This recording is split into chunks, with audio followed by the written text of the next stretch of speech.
আজকের গল্প অভিশাপ। চার্লি পটার নামে আমার বাবার একজন বন্ধু আছেন। ছোটখাটো মানুষ তিনি, সব সময় কেমন যেন ভয় পেয়ে রয়েছেন বলে মনে হয় ওনাকে দেখি। সর্বক্ষণ ভয়ে ভয়ে এদিক ওদিক তাকান, যেন এক্ষুনি ভয়ঙ্কর একটা কিছু তেড়ে আসছে, ওর ঘাড়ে ঝাঁপিয়ে পড়বে।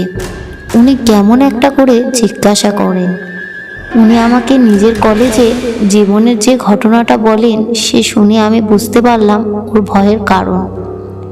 আমাদের সেই দলটা আর নেই। উনি বললেন অনেক বছর আগেই সেটা ভেঙে দেওয়া হয়। কলেজে পড়ার সময় দলটাকে গড়েছিলাম আমরা। দলে তখন আমরা 9 জন ছিলাম, আর 2 জনকে নেওয়ার কথাও চলছিল, জ্যাক লটন আর আর্নি ক্রেমার। জানুয়ারি মাসের এক শীতের রাতে, এই এখানকার মতনই সময় হবে, আমরা 9 জন ওদের 2 জনকে শহরের বাইরে একটা জায়গায় নিয়ে গেলাম ওদের সাহসের পরীক্ষা নেওয়ার জন্য।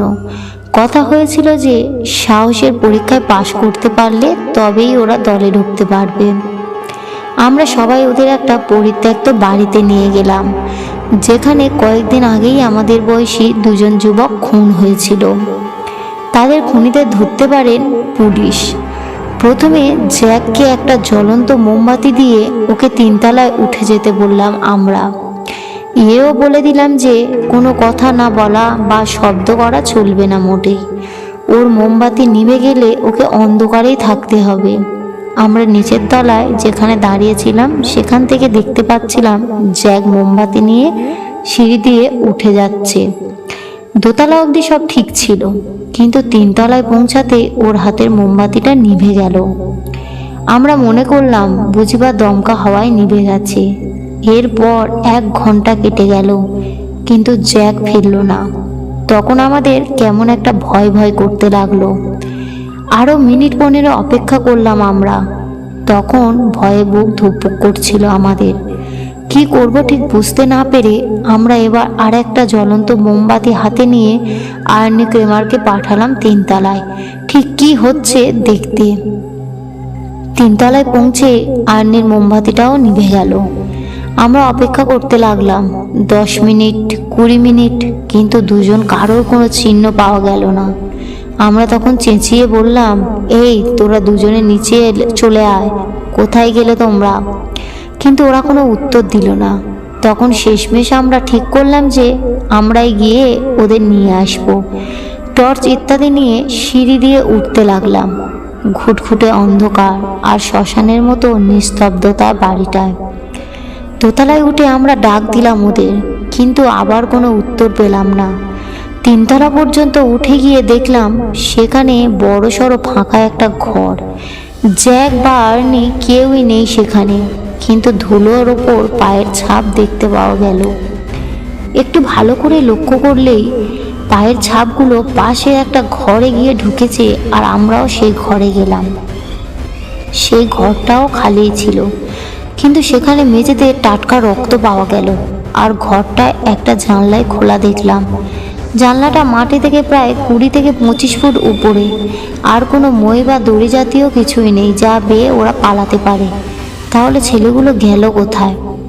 এরপর আমরা সারা বাড়ি এবং বাড়ির আশেপাশে খুঁজলাম, কিছুই পেলাম না।